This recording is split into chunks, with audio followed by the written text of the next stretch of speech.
Epic Huzaifa کے معزز سامعین، آج کا واقعہ ایک دل دہلا دینے والا واقعہ۔ یہ واقعہ آپ کے دلوں کو جھنجھوڑے گا، آپ کی ایمانی کیفیت کو اجاگر کرے گا۔ واقعہ کچھ یوں ہے۔ کمیل رضی اللہ تعالی عنہ ایک شخص ہے، کہتے ہیں کہ میں حضرت علی کرم اللہ وجہ کے ساتھ ایک مرتبہ جا رہا تھا۔ وہ جنگل میں پہنچے، پھر ایک مقبرہ کی طرف متوجہ ہوئے اور فرمایا، اے مقبرہ والو، اے بوسیدگی والو، اے وحشت والو اور تنہائی والو، کیا خبر ہے، کیا حال ہے؟ پھر ارشاد فرمایا کہ ہماری خبر تو یہ ہے کہ تمہارے بعد اموال تقسیم ہو گئے، اولادیں یتیم ہو گئیں، بیویوں نے دوسرے خامد کر لیے، یہ تو ہماری خبر ہے، کچھ اپنی تو کہو۔ اس کے بعد میری طرف متوجہ ہو کر فرمایا، کمیل، اگر ان لوگوں کو بولنے کی اجازت ہوتی اور یہ بول سکتے تو یہ لوگ جواب میں یہ کہتے، بہترین توشہ تقویٰ ہے۔ یہ فرمایا اور پھر رونے لگے اور فرمایا، اے کمیل، قبر عمل کا صندوق ہے، موت کے وقت بات معلوم ہو جاتی ہے، یعنی آدمی جو کچھ اچھا یا برا کام کرتا ہے وہ اس کی قبر میں محفوظ رہتا ہے، جیسا کہ صندوق میں۔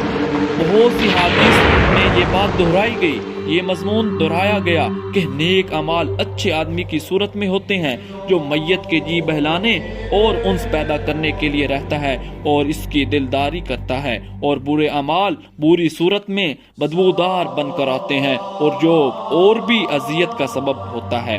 ایک حدیث میں یہ بات وارد ہے کہ آدمی کے ساتھ 3 چیزیں قبر تک جاتی ہیں، اس کا مال، جیسا کہ عرب میں دستور تھا، اس کے رشتہ دار اور اعمال۔ 2 چیزیں، مال اور رشتہ دار، دفن کر کے واپس آ جاتے ہیں، عمل اس کے ساتھ رہ جاتا ہے۔ حضور اقدس صلی اللہ علیہ وآلہ وسلم نے ایک مرتبہ صحابہ رضی اللہ تعالی عنہ سے ارشاد فرمایا کہ تمہیں معلوم ہے کہ تمہاری مثال اور تمہارے اہل و عیال اور تمہارے مال و اعمال کی مثال کیا ہے؟ صحابہ رضی اللہ تعالی عنہ کی دریافت فرمانے پر حضور اکرم صلی اللہ علیہ وآلہ وسلم نے ارشاد فرمایا کہ اس کی مثال ایسی ہے جیسے ایک شخص کے 3 بھائی ہوں اور وہ مرنے لگے، اس وقت ایک بھائی کو وہ بلائے اور پوچھے کہ بھائی، تجھے میرا حال معلوم ہے کہ مجھ پر کیا گزری ہے؟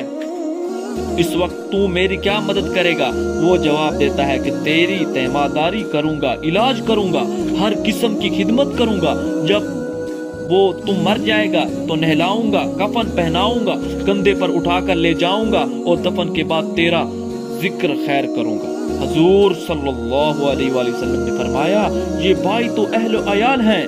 پھر وہ دوسرے بھائی سے یہی سوال کرتا ہے، وہ کہتا ہے کہ میں تیرا واسطہ زندگی کا، میرا تیرا واسطہ زندگی کا ہے، جب تو مر جائے گا تو میں دوسری جگہ پر چلا جاؤں گا، یہ بھائی مال ہے۔ پھر وہ تیسرے بھائی کو بلا کر پوچھتا ہے کہ وہ کیا کہتا ہے کہ میں قبر میں تیرا ساتھی ہوں، وحشت کی جگہ تیرا دل بہلانے والا ہوں، جب تیرا حساب کتاب ہونے لگے گا تو نیکیوں کو پلڑے میں بیٹھ کر اس کو جھکاؤں گا، یہ بھائی عمل ہے۔ حضور اکرم صلی اللہ علیہ وآلہ وسلم نے فرمایا، اب بتلاؤ کون سا بھائی کارآمد ہوا؟ صحابہ رضی اللہ